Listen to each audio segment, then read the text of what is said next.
And we are live. Jeffrey Goodman here with Jeffrey Goodman of Stadium here with Rob Dauster, the owner and the host and the talent, the real brains behind the field of 68. The guy that you hear dinging in the background, that would be Jeff, who never turns off his notifications, just so you know.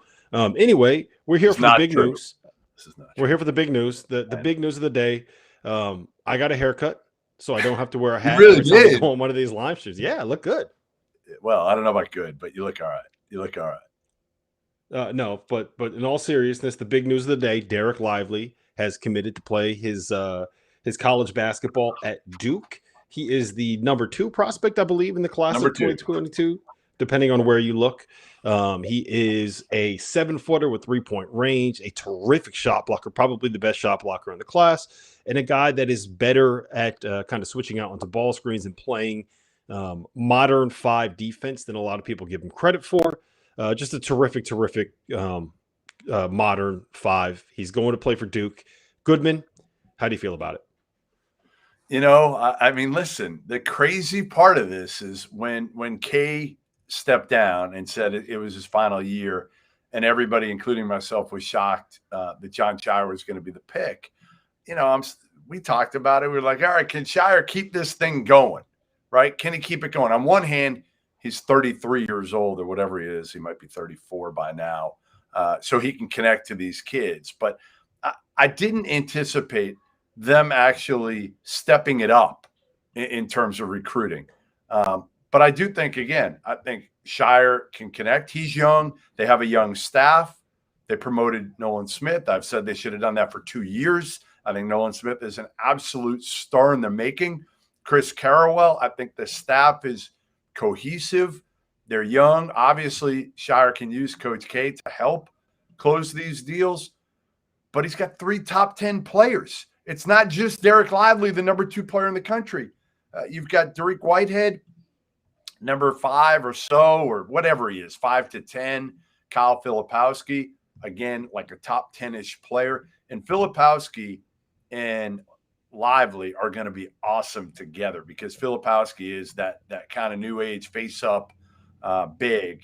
And as you said, Lively is a dominant defender, shot blocker, runner, and he can make some threes. He's not consistent with it, but he could be consistent with it if he continues to work at it. So the thing that I think is the most interesting about the 2022 class, and I'm curious to get your take on this, is that we've heard for the last couple of years how Penny is coming for the throne, and how Penny Hardaway is going to take over for John Calipari, and how Penny Hardaway is the guy that's going to be replacing Kentucky and Duke as the best recruiter in all of college basketball. And here we are in a class of 2022, and it seems like everybody is going to Duke or Kentucky, or reclassifying and going to Memphis.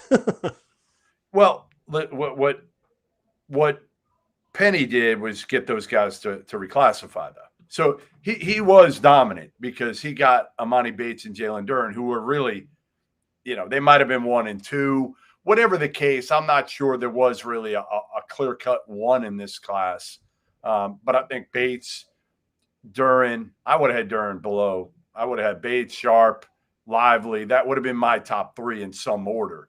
So Memphis and Penny gets, 1 elite player, and then I think Duren's a next tier, wherever you want to put them, and both of them reclassify. The big thing that I thought Calipari was going to completely run recruiting when all this happened. When Roy retired, when Kay decided to publicly step down, in a year, I really thought it was going to open it up for Cal to reclaim his dominance. And he has to some extent. He got his first number 1 player since good old Nerlens Noel, who wasn't really maybe a number 1 player, but it's been a decade. He got Shaedon Sharpe, who I think is the best player in this class. But Scheyer has been step for step with him right now. And that's the crazy part of it. But the Duke brand does mean so much. And ultimately, the crazy part, too, Duke really targeted 4 guys in this class. Again, Lively, Whitehead, Filipowski, and then they got a kid in the Jaden Schutt. Who? Jaden Schutt. Yeah, Jaden Schutt, a 2 guard out of Illinois. And those were the 4 they targeted. and they still have 2 more that they want to get at this point. And I mean, it could be one of the best classes of all time, numbers wise. And again, to think that Jon Scheyer is going to bring in a group next year that if they can keep some veterans and mesh them with some of these young guys right out of the gates, they could have a chance of going to a Final Four. I mean, imagine that, like Scheyer, right out of the gates, going to a Final Four. It's not out of the question. Yeah, I'm gonna go ahead and push back on like the greatest recruiting class ever. I've saw some other people kind of reference that, No, and I I'm not get it saying because the it's greatest. I'm saying like, well, no. Here's the thing: when you look at the number, the like how many of the top 10 or how many of the top 15, and like the way that they kind of do this stuff is like you get a certain number of points for a guy that's ranked at a certain amount. Based on those things, yes, this is going to be a great recruiting class. But let me ask you this question: is there anybody in this class that you would take over a Zion Williamson? Is there any group of 3 players? Sharpe in college, I might. I mean, again, the whole thing with Zion, maybe not. Right, the whole thing. Wait. You would take Shaedon Sharpe in college over Zion Williamson. I want you on the record on this. We have 500 people live watching this right now, and I want you on the record to say that you will take Shaedon Sharpe in college over Zion Williamson. Sharpe. I love him. And you know what he is? Here's what he is. Here's what he is that Zion wasn't.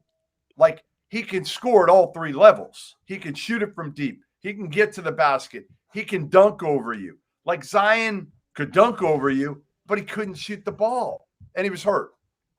Now, he was a marketing superstar, so and a highlight freak, all that. But like Shaedon Sharpe, I friggin' love this kid.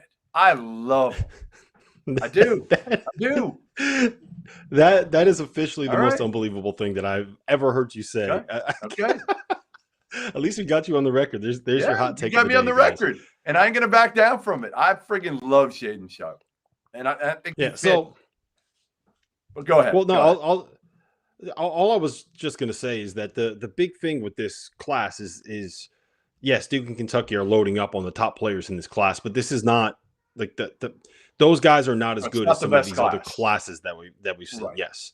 Well, the other part is, listen, the other part that we got to talk about is, last I checked, I don't think the G League has filled up its 5 or 6 spots yet. Correct? So who are they going to get? They're going to get somebody. Now, obviously the difference these days is NIL. You know, Kentucky can pay Shaedon Sharpe more than the G League can at this point. So they'll probably be okay. I don't think the G League is going to get a ton of top 5 players anymore. I think that you're going to look at the second tier guys. You know, they're going to get guys in that like 25 range that frankly aren't going to command, 600,000 necessarily, or it's going to be an even deal. Keontae George is the one that I'd heard about, and he's committed to Baylor.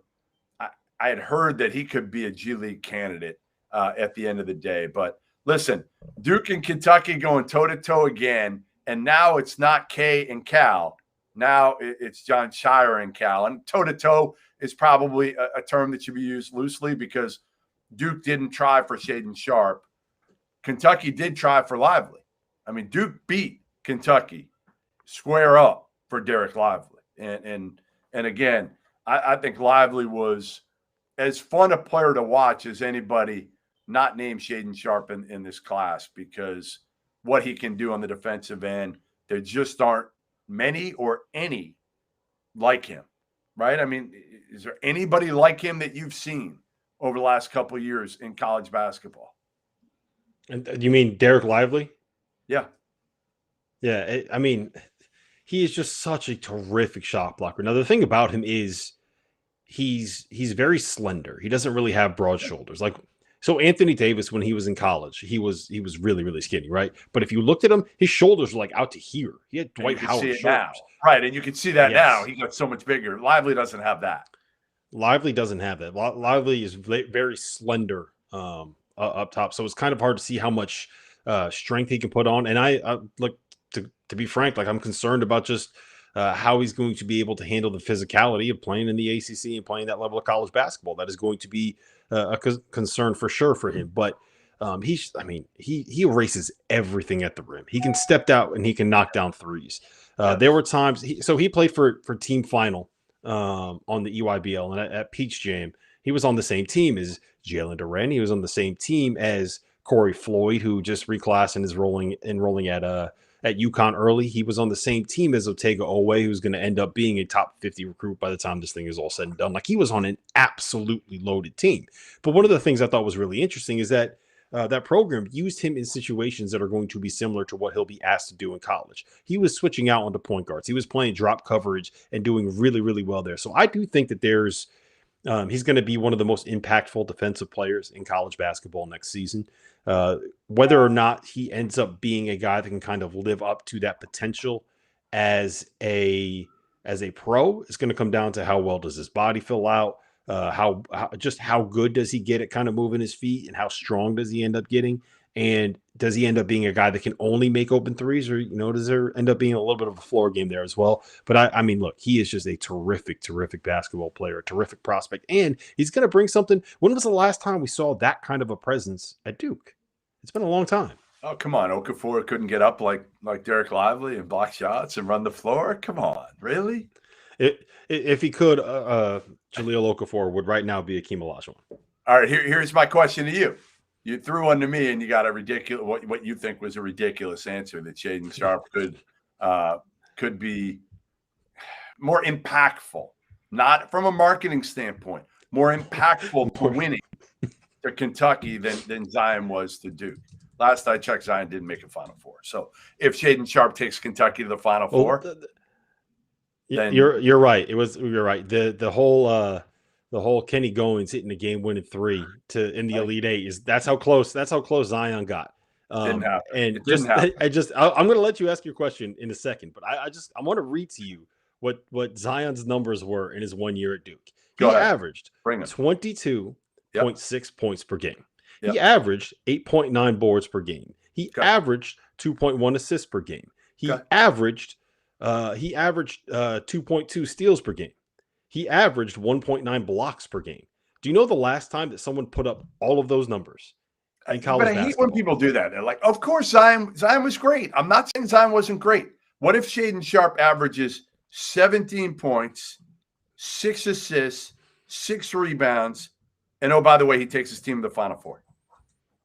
Who's more? Then he's still not going to have a Zion. Why? Zion is going to be more. He was more exciting. He was more exciting. Yes. I can't believe this is even a conversation. He's going to be more exciting. Back me up here. Anyway, all right. Let's get on to this. You just does Shaedon Sharpe is going to be more exciting. All right, let's. I didn't say more exciting. I did not say that. You're putting words in my mouth now. I did not. I said Zion was more exciting.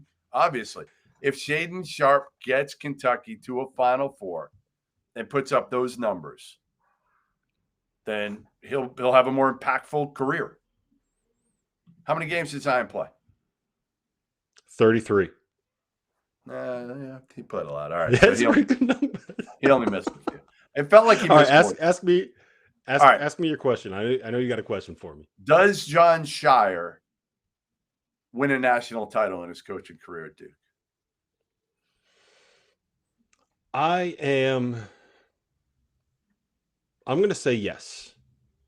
Because I think that he's going to be good enough that he could be there for a while. And I think if he's good enough to be there for a while, eventually he's going to end up winning a national title. Eventually, like if he keeps recruiting at this level, eventually he's going to end up with a team that is that's talented enough to be able to get him to a Final Four. He's probably going to go multiple times. And if you go to the Final Four enough, eventually you're going to end up winning a national title. It's just kind of one of those things.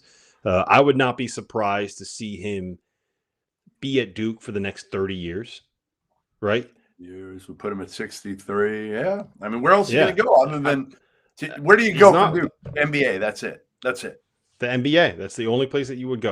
And if he's good enough to be able to hang around and good enough to get teams to the Final Four and keeps recruiting at this level, then he's not going to go anywhere. Now, I do wonder just how, like, okay, so he's proven that he could do the recruiting stuff. He's proven that still exists. I do think that Duke's marketing arm and the insistence that they put on kind of the social branding of their program, they have more followers than just about any athletics program in all of college basketball. They have done a very, very, very good job with the media arm and the marketing arm of their program.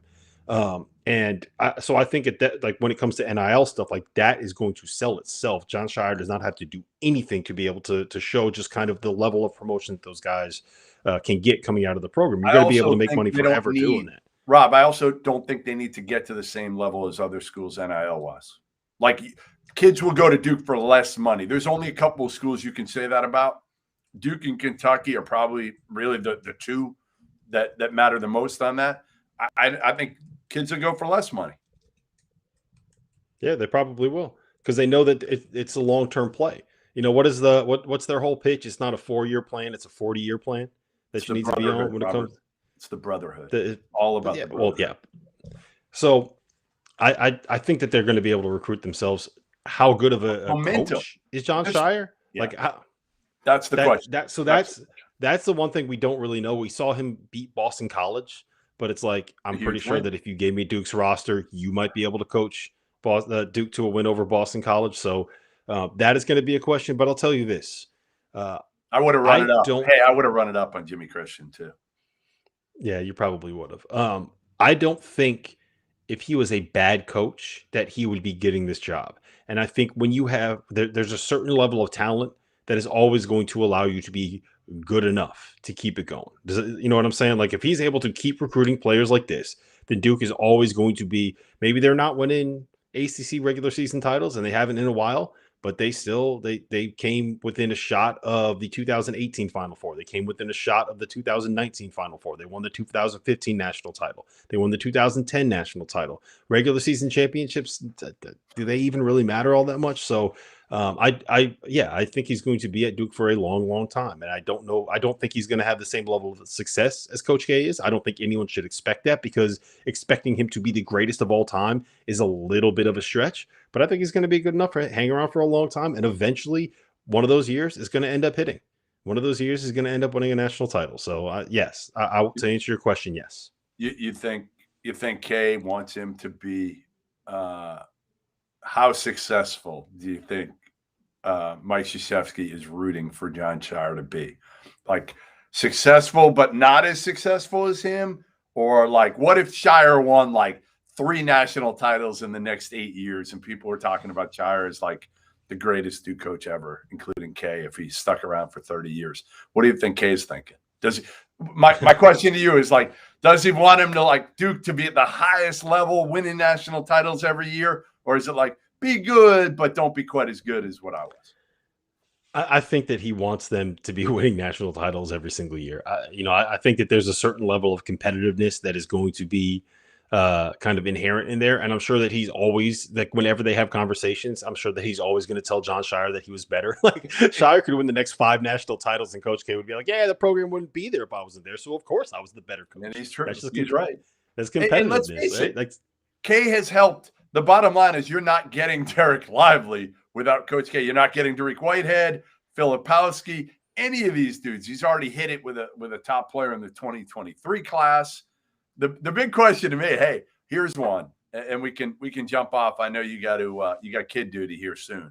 I heard one of them yelling and screaming in the background earlier. Oh yeah, she tried to bust in here before. Yeah, well, whenever it's funny, man. When you have kids that are that age, when they see you sitting in front of a screen with a light on, it's like moths to a lamp outside. All they want to do is get in here. But I got smart because I remember how many times they busted in on me last year. I put a lock on the door finally. That's smart. That is very, very. It only took a year to figure that one out. Now I can't even remember what I was going to ask just now. Damn, what was I going to ask? I don't know. It was something about adding new recruits, adding new players. We were talking about the kid in the 2023 class. No, it was something else. I don't know. But listen, whatever the case, this momentum was absolutely critical. Now I remember what my question was. Here's the big one. Here we go. So in the next class, there is a kid named Ronnie James. If you're Jon Scheyer, you've seen Ronnie James play, as have I. Good player, like probably top, what would you say? I mean, it's hard for us to tell because we haven't seen all the kids in the 2023 class. But when you look at a kid, you can usually tell, is he top 10? Is he top 50? Is he top 100? Or is he outside the top 100? I would say he's in that 50 to 100 range for me, personally. Yeah, I mean he's just he's a good, probably a 4-star prospect. He's a little bit undersized for the role that he's probably going to end up playing. You know, if he kind of tops out at about 6'3", 6'4", kind of what he is right now, then I don't think that he's a guy that is going to end up having the same kind of impact. Like, definitely not going to have the same kind of impact as his dad is. If he grows to No, 6'7", I mean, come he on, probably come on. yeah, no, but you know what I'm saying. Like, if he Yeah, grows to 6'7", I yeah, think that he could end up being a very, very, very good role player. Like, yeah. he's smart. He understands how to play. He's a really Yep, good shooter. yep, He's tough. He's physical. He's strong. He's athletic. I don't think, like, if you're asking me, is he going to be like a one and done, potentially future All-Star? I don't think he has that in his future, no, I especially don't not at know. 6'3". But Right. if he gets a little bit bigger, like, he could be a guy that plays in the league for 10 years as a really good role player. Yeah, But again, the thing is, like, what does he end up growing to? Is he right. did he top out at 6'3"? Can he get a couple more inches? You know, so that kind of depends on what he's going to end up being. But I mean, look, he's a high major basketball player. If he goes to Yep, Duke, he's going to play at Duke for 4 years and make a whole bunch of money off yep. of NIL stuff, right? Like, Like, he's all right, I don't. last thing. This was the class 2 years ago in the rankings. Jalen Johnson, 13. Jeremy Roach, 23. TJ Stewart, 26. Mark Williams, I think, 28. Brakefield, 42. Henry Coleman, 55. So far, Lively, 2. Whitehead, 5. Filipowski's like 11. Jaden Shutt's like 48. And they have a chance to get Mark Mitchell. They might be in the lead for him. He's like top 15. And JJ Starling's like top 40. I mean, again, class isn't as good. Well, though it's probably not that. I mean, again, just an unbelievable start. An But unbelievable start. here's the good thing about what they have going on right now, right? How many of the guys that are currently on this roster right now do you think are going to end up being more than like a 1-year player, right? They're probably losing Paolo, right? He's probably like that dude is Oh, really fucking good. probably. What do you mean, Yeah, probably? well, This guy. yeah, he's probably gone. AJ Griffin and Trevor Keels are guys where if they have good seasons, they are Yeah. probably trending towards one and done.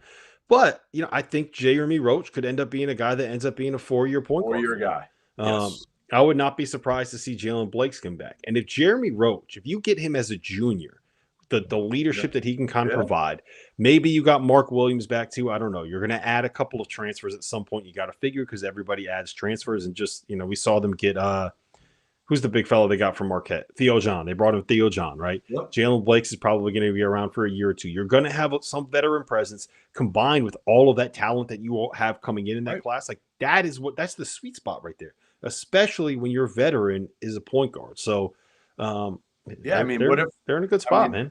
I mean, Mark Williams probably leaves because, I mean, honestly, with Lively and Filipowski coming in, I just don't know if Mark Williams is good enough to leave after next year. We'll see. I mean, he was great down the stretch, but you're right. They're going to keep a couple guys. The bottom line is not everybody's going to leave from Duke. They're going to keep a couple guys. So they'll have a couple veterans and some leadership to go with this class that, honestly, I think is very mature so far.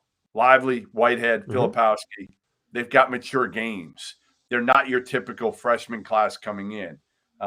So, again, kudos to Jon Scheyer, who I broke his commitment about, I don't know how many years ago now. I don't know, 15 years ago or so, something like that. And now you broke Shirer's commitment. I did. Yes, I did. How about that? I don't know if that tells you how young Scheyer is or how old you are. I'm friggin' old. That's what it does. That's exactly what it does. And on that note, I got to get ready for bed. So I'll see you guys soon. Thanks for joining us. We'll do it again. And Robert, nice. Hey, if you guys are still listening, make sure to find the Field of 12 Media Network. You can find it in the subscription below. Subscribe to that. Not only do we have the Field of 6 going now, but the Field of 12 is our college football network. It is fucking crushing it. We have Josh Perry and Christian Hackenberg. There's no need to drop an F-bomb. Trevor Knight. There's no need to drop the F-bomb. We have Trevor Knight and Bryce Petty on the Big 12. We have Yogi Roth, Ted Robinson, and Michael Molinari on the Pac-12. We have Max Starks and Clint Sterner on the SEC. And what is the conference I'm forgetting? The ACC. We have Cody Sensabaugh and Harry Douglas. And every Saturday night, live at 11 o'clock, as soon as that primetime game is over, we have George Whitfield, Trevor Knight, Bryce Petty and Christian Hackenberg live for the Field of 12 After Dark, an hour and change, having some beers, drinking some cocktails, and talking about college football. So make sure And you you know what else subscribe we to that. have? You can find the link Wait, in the description below. wait. And you know what else we have before you cut me off? Huge What's news that? for the Field of 68 next week. Huge news coming next week. So make sure you follow us. And again, life-altering news for college basketball. We'll see you soon.